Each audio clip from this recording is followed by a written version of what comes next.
Right, hello and welcome back to another video for Scouting at Home. So today I'm going to be showing you a few camp snack ideas that you can cook on a fire. So in this video I'm going to be showing you to do a garlic bread and a toffee apple. So first things first, we'll start with the garlic bread and we're going to do all the prep we need. So for this you need a white baguette. You can either get one of the large ones and cut a segment off, or you can get one of the smaller ones and just use the whole thing. And you'll need some butter which has mixed with some garlic granules to get the garlic flavour. So I've got a large one, so I'm going to cut myself a segment off, like this long here. So it's about this long. And then you want to go along, and about every few centimetres you want to cut about 3/4 of the way through the bread and keep going through like that. Okay, so now we've cut through, we can now add in our garlic butter mixture. So you get some garlic butter on a knife, and then you just open up the hole and then just push in the butter. And then keep working your way along the holes, adding in your butter mixture.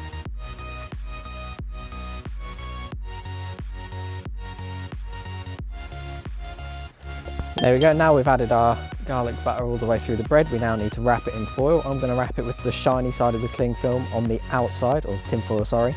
So that will keep the heat out and it will make it more difficult for the garlic bread to burn.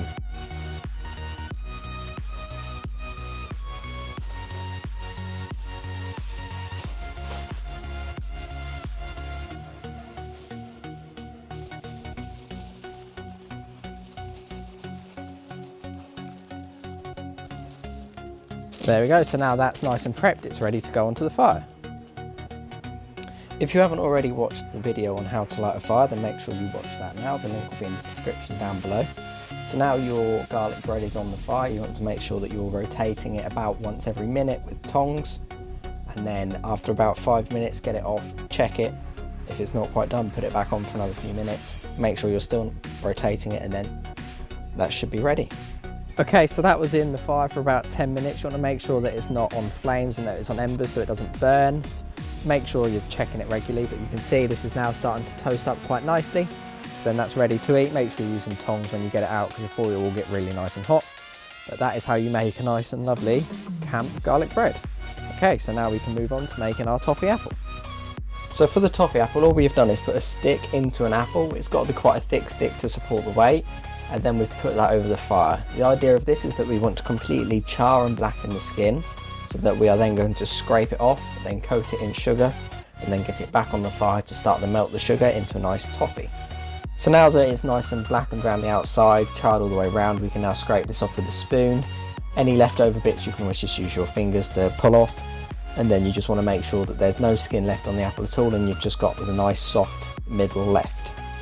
Once you've got all the skin off, you then want to roll your apple in sugar.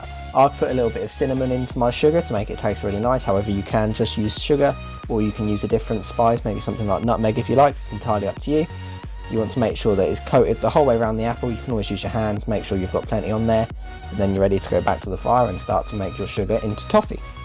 Now you just want to hold it over the fire for a couple of minutes, making sure we're always rotating it until the sugar's nice and melted, and we have our apple completely coated in a nice toffee. If you want, you can always then go back, put on another layer of sugar and put it back over the fire to melt this. And then the more times you do this, the thicker your toffee will be. However, I just did it the one time and this is what the final result looked like. So that is the end of today's video. I hope this was helpful. I hope you enjoyed it. Please make sure you leave a like if you do, and make sure you're subscribed so you do not miss any future videos for Scouting at Home.